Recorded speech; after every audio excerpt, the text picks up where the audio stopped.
अमृतसरमध्ये भारतानं पाकिस्तानी ड्रोनला नष्ट केलेले आहे। अमृतसरमध्ये ड्रोन गिरट्या घालत असतानाचा व्हिडिओ समोर आलाय।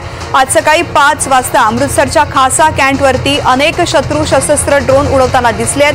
भारतीय हवाई संरक्षण तुकड्यांनी शत्रू ड्रोनना त्वरित हल्ला करून नष्ट केलेला आहे। भारताच्या सार्वभौमत्वाचं उल्लंघन करण्याचा आणि नागरिकांना धोक्यामध्ये आणण्याचा पाकिस्तानचा हा उघड प्रयत्न अस्वीकार्य आहे। भारतीय सैन्य शत्रूच्या योजनांना हाणून पाडेल। अमृतसरमध्ये भारतानं पाकिस्तानचा ड्रोन हल्ला परतवून लावलेला आहे। अतिशय महत्त्वाची बातमी आपण पाहतोय। अमृतसरमध्ये भारतानं पाकिस्तानचे ड्रोन नष्ट केलेले आहेत। या ठिकाणी ड्रोन गिरट्या घालत होते। या संदर्भातला व्हिडिओ सुद्धा समोर आलेला आहे। आज सकाळी 5 वाजता अमृतसरच्या खासा कॅन्टवरती अनेक ड्रोन दिसत होते उडताना आणि यांना नष्ट करण्यात भारताला यश आलेलं आहे। भारतीय हवाई संरक्षण तुकड्यांनी शत्रू ड्रोनना त्वरित हल्ला करून नष्ट केलेला आहे। अतिशय महत्त्वाची बातमी। अशाच पद्धतीने रात्रभर सुद्धा हल्ले सुरू होते आणि आता अमृतसरमधली बातमी ज्या पद्धतीने जम्मू काश्मीरमध्ये हल्ले झालेले आहेत, हरियाणामध्ये हल्ले करण्यात आलेले आहेत, त्याच पद्धतीने अमृतसरमध्ये सुद्धा पंजाबमध्ये हल्ला झालेला आहे। या ठिकाणचा व्हिडिओ समोर आलेला आहे। अमृतसरमध्ये ड्रोन गिरट्या घालत होते, मात्र भारतानं हे ड्रोन पाडलेले आहेत। भारताला हे ड्रोन पाडण्यात यश आलेलं आहे।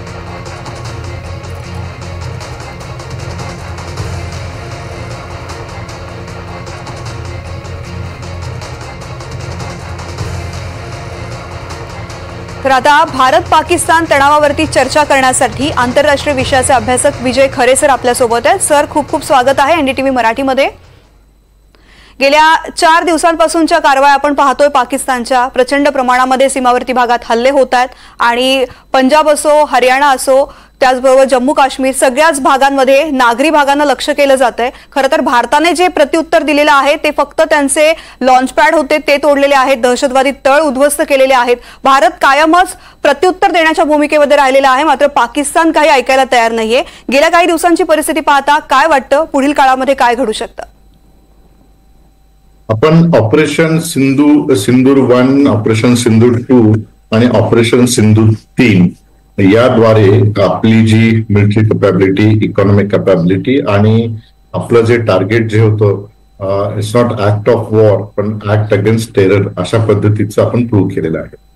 आणि तरीही त्या ठिकाणी या तिन्ही ऑपरेशन मध्ये पहिलं आपण जे टार्गेट होतं ते सिव्हिलियन पॉप्युलेशन किंवा मिलिटरी बेसिस नव्हतं, तर ते दहशतवादांचे जे ठिकाण होतं, ट्रेनिंग सेंटर्स ते होते।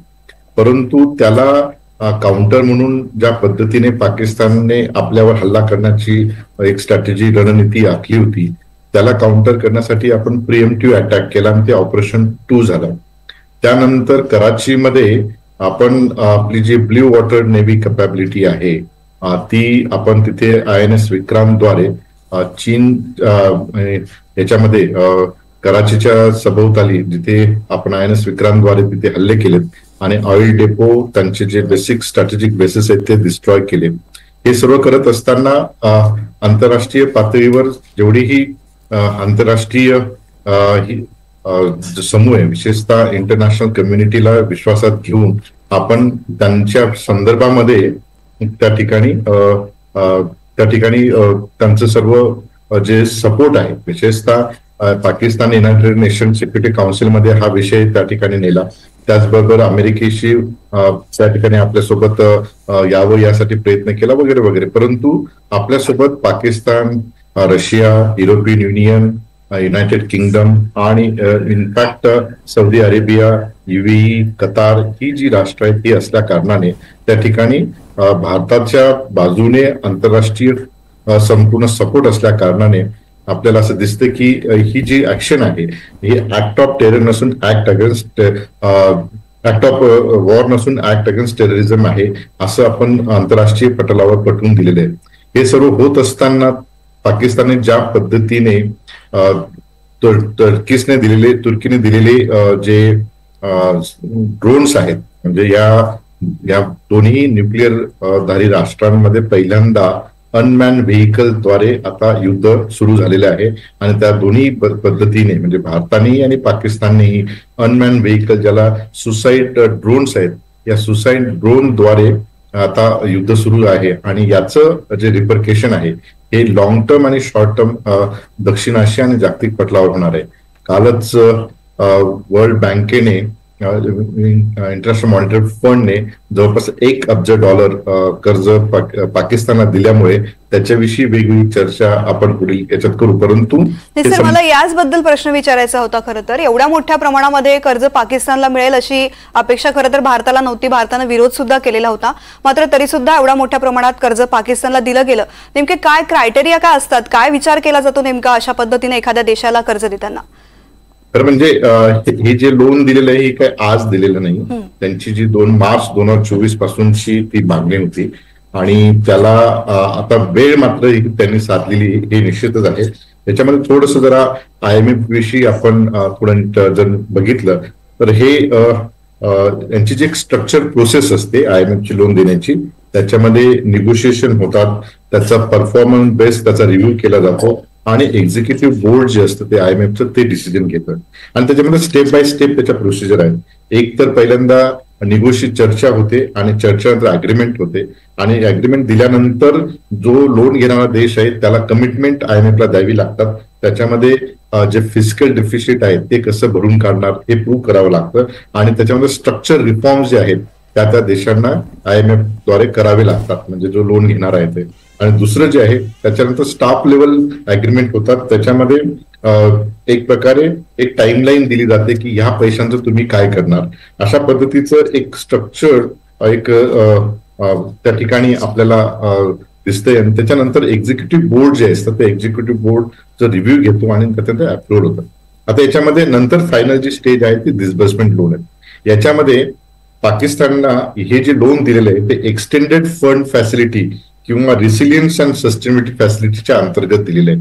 म्हणजे याच्यामध्ये पाकिस्तानने climate change, disaster management, overall development of the society अशा पद्धतीचं 1.3 बिलियनची त्यांनी मागणी केलेली होती आणि ती $1 बिलियन त्यांनी आता IMFने दिलेलं आहे. हे देत असताना काही कंडिशनलिटी आहे. पहिली जी कंडिशन पाकिस्तानवर आहे ती म्हणजे रिफॉर्म्स पाकिस्तानमध्ये झाले पाहिजे. दुसरी जे बोर्डचे जे आहेत म्हणजे त्या ठिकाणी ट्रॅक रेकॉर्ड जे आहे पाकिस्तानचं ते बघितलं. आता पाकिस्तानने 1958 पासून ते 2025 पर्यंत जवळपास 25 वेळा IMF कडून लोन घेतलेले आहे आणि त्या लोनचं जर तुम्ही स्टॅटिस्टिकल बघितलं तर तुम्हाला असं दिसेल की आतापर्यंत जवळपास पाकिस्तानने 31.1 बिलियन एवढं लोन पाकिस्तानने IMF कडनं घेतलेलं आहे आणि त्याच्यापैकी $6.37 बिलियन आउटस्टँडिंग आहे. म्हणजे तसं पाकिस्तानचं ट्रॅक रेकॉर्ड एवढं चांगलं नाही ज्या पद्धतीने आपण IMF एक्सपेक्ट करते, तरीही ते लोन त्या ठिकाणी दिले गेलेले आहे. आता याच्यामध्ये जे की कंडिशन आहे म्हणजे स्ट्रक्चरल रिफॉर्म्स असतील, एनर्जी सेक्टरमध्ये असेल, क्लायमेट रिसिलियन्स आहेत, हे जरी खरं असेल तरी हे लोन आता पाकिस्तानच्या लष्कराच्या हातात आहे आणि ते कसं वापरणार. एक तर त्यांच्याकडे पाकिस्तानचे जे लष्कर आहे या लष्कराकडे हा पैसा जाणार आहे आणि त्याच्यामध्ये डायरेक्ट रोल पाकिस्तानची मिलिटरी त्याच्यामध्ये डायरेक्ट रोल हा इकॉनॉमिक इन्व्हेस्टमेंट आहे. म्हणजे पाकिस्तानकडे जी आर्मी आहे त्या आर्मीकडे जवळपास एकूण भूमीच्या 12% लँड ही पाकिस्तानच्या आर्मीकडे आहे आणि त्यांच्या त्या कॅन्टॉनमेंटमध्ये असेल किंवा आर्मी बेसिस स्कूल्स असतील, वेलफेअर फाउंडेशन असतील, त्या फाउंडेशनकडे तो पैसा वळवून ते एक प्रकारे या $1 बिलियन खर्च त्या पद्धतीने करतील. दुसरं जे आहे पाकिस्तानची जी मिलिटरी आहे ही मिलिटरी ही पॉलिसी आणि गव्हर्नन्स मध्ये इन्फ्लुएन्स करते. म्हणजे आपल्याला माहिती आहे की जरी शहबाज शरीफ सरकार असेल तरी हे मिलिटरीचा रोल फार महत्वाचा आहे आणि म्हणून त्या ठिकाणी तुम्हाला ही जी स्पेशल इन्व्हेस्टमेंट फॅसिलिटी काउन्सिल जी आहे त्यांच्याद्वारे तो पैसा खर्च होईल. त्यानंतर डिझास्टर रिस्पॉन्सच्या संदर्भामध्ये तो पैसे त्या ठिकाणी हे करतील की रोल ऑफ पाकिस्तान त्या ठिकाणी अशा आर्मीचा असणार आहे आणि नॅशनल डेव्हलपमेंट त्यांचे जे एनर्जी आणि क्लायमेट आणि ऍग्रिकल्चर डेव्हलपमेंट जे आहेत या पद्धतीने ते तो पैसा वापरतील. भारताने साधारणतः या IMF मध्ये ते पैसे मिळू नये यासाठी प्रयत्न केला, परंतु IMF मध्ये साधारणतः 191 त्या ठिकाणी मेंबर्स आहेत. त्यानंतर त्यांचं एक बोर्ड ऑफ गव्हर्नन्स जी हायएस्ट ऑथॉरिटी असते आणि नंतर एक्झिक्युटिव्ह बोर्ड, त्यानंतर 2 मॅनेजिंग एक डेली ऑपरेशन एक मॅनेजिंग डायरेक्टर असतात आणि 2 मिनिस्ट्रियल लेवलची कमिटी असते आणि हे एक सेट सिस्टीम आहे. त्याच्यामध्ये जो देश लोन घेणार आहे त्या लोन घेणाऱ्या देशांना वेगळ्या टर्म्स अँड कंडिशन त्या ठिकाणी हो म्हणावं लागतं. आणि हे करत असताना सध्या IMFचा जर तुम्ही बघितलं असेल की ब्रिटन वुड्सच्या कॉन्फरन्स अमेरिकेमध्ये 22 जुलै 1944 स्थापन झालेले IMF खऱ्या अर्थाने डिसेंबर 27, 1985 ते अस्तित्वात आली. आणि तेव्हापासून भारताने सुद्धा जवळपास 8.5 बिलियनचं लोन आपण घेतलं होतं. सध्या 1957 ते 1993 पर्यंत. परंतु आपण आउटस्टँडिंग कुठलेही ते ठेवलेले नाही, नील नाही. परंतु त्याच्या उलट पाकिस्तानने साधारणतः $31.1 बिलियन एवढं लोन घेऊन त्यांची जी आउटस्टँडिंग आज IMF कडे ती जवळपास $6.37 बिलियन आहे. आता हे एवढं सर्व असूनही IMFने त्या ठिकाणी लोन दिलं. त्याचं कारण असं आहे की 191 जे सदस्य राष्ट्र आहेत यांना वोटिंग राईट्स नाहीत आणि मेजॉरिटी ऑफ डिसिजन जे आहे ते कन्सेन्ससने होतात. आणि त्याचबरोबर ते जे मेंबर आहेत त्यांची त्या देशांची इकॉनॉमी जशी आहे तसे त्याचे रिप्रेझेंटेटिव्ह असतात.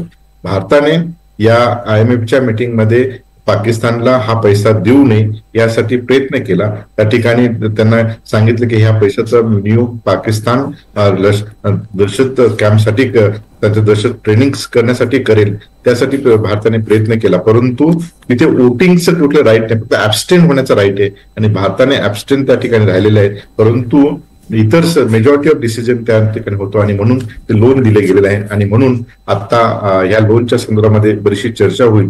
परंतु हा जो त्याचा जो पाठीमागचा जो इतिहास आहे ते नीट बघितलं पाहिजे. फक्त वेळ जी आहे ही वेळ ती अचूक साधली पाकिस्तानने आणि त्यामुळे भारतीय लोकांना किंवा भारताला त्या बाबतीमध्ये संशय निर्माण होईल की आत्ताच IMFने हे लोन का दिलं. परंतु त्याचं बॅकग्राऊंड या अशा पद्धतीचं आहे. निश्चित सर, पाकिस्तानला लोन मिळू नये म्हणून भारताने विरोध केला असला तरी आता पाकिस्तानला लोन मिळालेला आहे, पैसा त्यांच्याकडे येणार आहे आणि सवयीप्रमाणे पाकिस्तान हा पैसा सुद्धा भारत विरोधी कारवायांमध्येच वापरणार हे तर स्पष्ट आहे. मात्र जो पाकिस्तान ज्याची आर्थिक परिस्थिती डबघाईला आलेली आहे, दहशतवादी पोचतोय आणि आता भारताच्या विरोधामध्ये अशा पद्धतीनं कारवाई करतोय, हा पैसा आल्यानंतर पाकिस्तान काय करेल? अशाच पद्धतीचे छोटे हल्ले सुरू राहतील की काही मोठं स्वरूप सुद्धा निर्माण होण्याची शक्यता आहे? याच्यामध्ये मी मागे तुम्हाला म्हटलं की हे जे दोन आण्विकधारी राष्ट्र जे आहेत हे समोरासमोर जरी लढत नसतील तरी अनमॅन व्हेइकल जे आहेत म्हणजे ड्रोन तंत्रज्ञानाच्या द्वारे हे युद्ध लढलं जात आहे. आणि तुम्हाला माहित असेल की ज्या पद्धतीची आपली ड्रोन स्ट्रॅटेजी आहे म्हणजे त्याच्यामध्ये जवळपास आतापर्यंत पाकिस्तान 300 ते 400 ड्रोन्सचा वापर करून आणि त्याला तुर्कीचा सपोर्ट आहे आणि ते सर्व म्हणजे लेह पासून तर सरक्रीक पर्यंत संपूर्ण बॉर्डर एरियावर पाकिस्तानने ड्रोनद्वारे हल्ले केलेले आहेत. आणि त्याला फॉर्च्युनेटली आपण आपल्याकडे जी 400 US जी सिस्टीम आहे ड्रोनला भेदण्याची ती असल्या कारणाने फारसं नुकसान झालेलं नाही. परंतु S-400च्या द्वारे म्हणजे बराक 8 आणि आकाश आणि ही बाकीची आपल्याकडची ड्रोन कॅपॅबिलिटी ही निश्चितच पाकिस्तानपेक्षा सरस आहे. आणि यामध्ये हे जे आता इथून पुढे जे ड्रोनचं तुम्हाला दिसतंय त्याच्यामध्ये 3 महत्वाचे फॅक्टर आपल्याला दिसतील.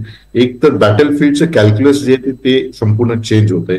म्हणजे याच्यामध्ये ड्रोनद्वारे जे हल्ले होतात ते हल्ले होऊन एक प्रकारे म्हणजे पॉलिटिकल जे त्याला हे पाहिजे मायलेज मिळतो तो मिळतो. कारण त्याचं नुकसान फारसं ह्युमन बिईंगचं नसल्यामुळे ड्रोन डिस्ट्रॉय झाला तरी त्याच्याविषयी फारसं म्हणजे 400 ड्रोन डिस्ट्रॉय झाला तरी त्याच्याविषयी पाकिस्तानमध्ये एवढा रोष येणार नाही. त्याचं कारण की ते अनमॅन व्हेइकल आहे.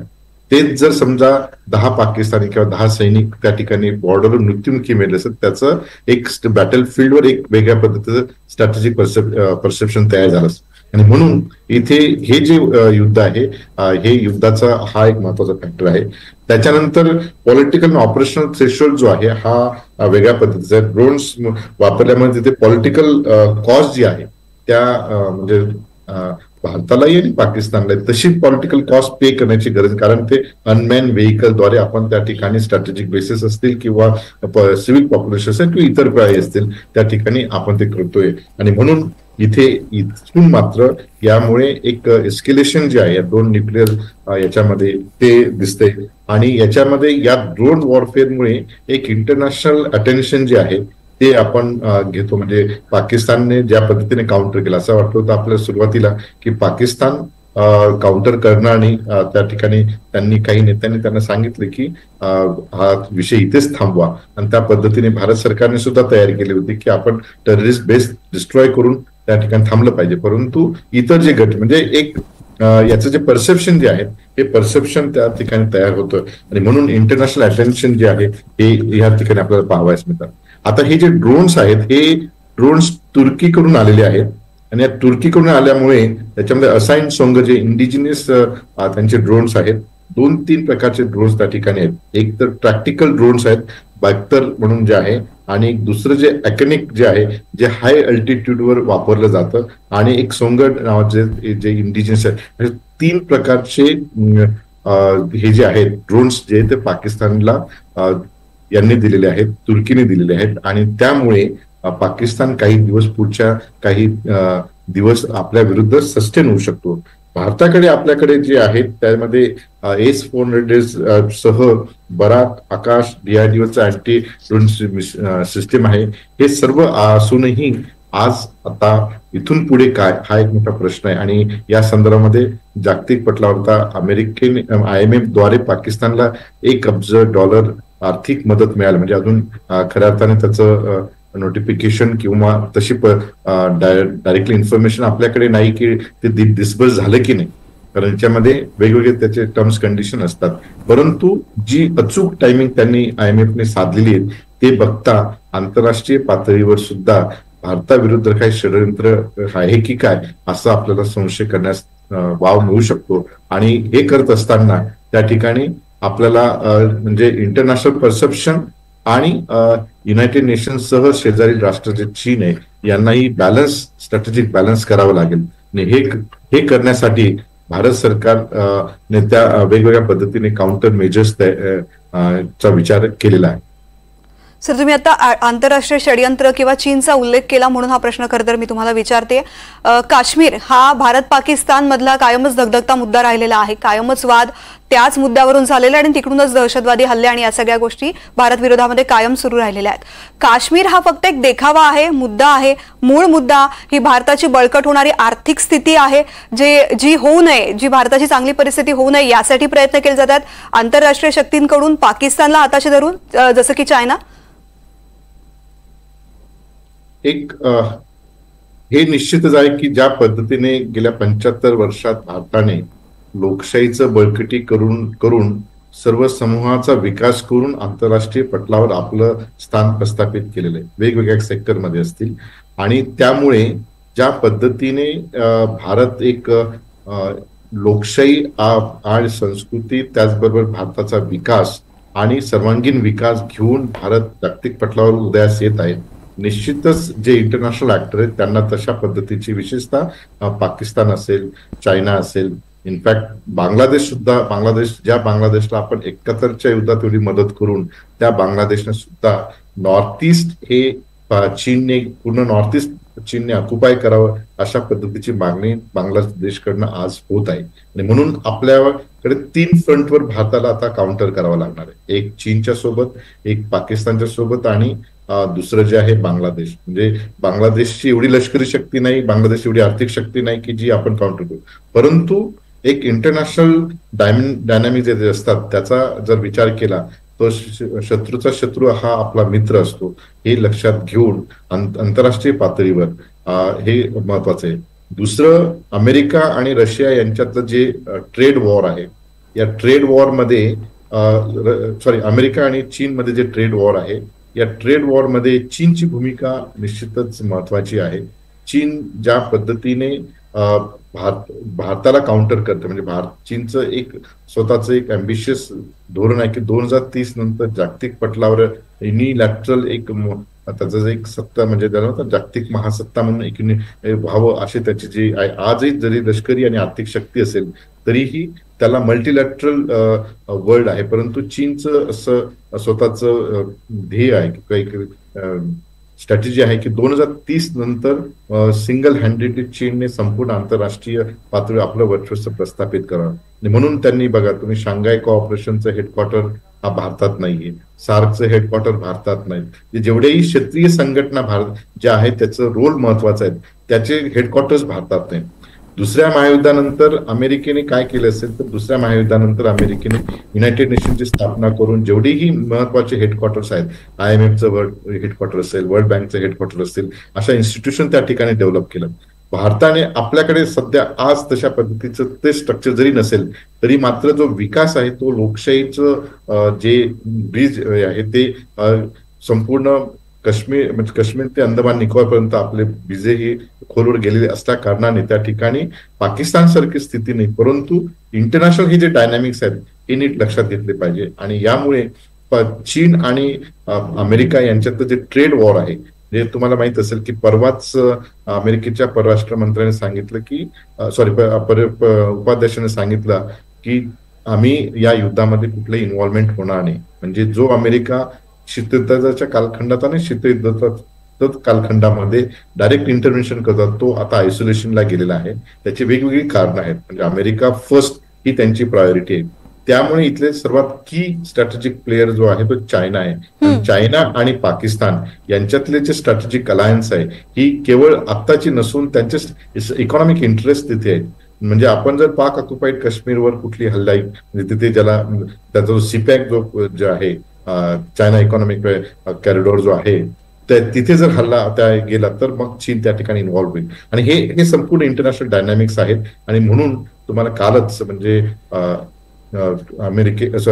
रशियाचे राष्ट्राध्यक्ष आणि चीनचे राष्ट्राध्यक्ष आणि 23 मुख्य इतर देशांचे राष्ट्राध्यक्ष रशियामध्ये मॉस्को शहरात होते आणि त्यांनी या विषयावर बऱ्याच वेळेस चर्चा मंथन केलेलं आहे, परंतु आपल्याकडे अधिकृत आलेलं नाही. परंतु हे जे डायनॅमिक्स आहेत हे डायनॅमिक्स इंटरनॅशनल डायनॅमिक्स ही लक्षात आपल्याला घ्यावी लागतील. आणि म्हणूनच भारताची अर्थव्यवस्था, भारताची लोकशाही बळकट होऊ नये यासाठी कितीही प्रयत्न केले तरी सुद्धा भारत हा एक बळकट देश आहे.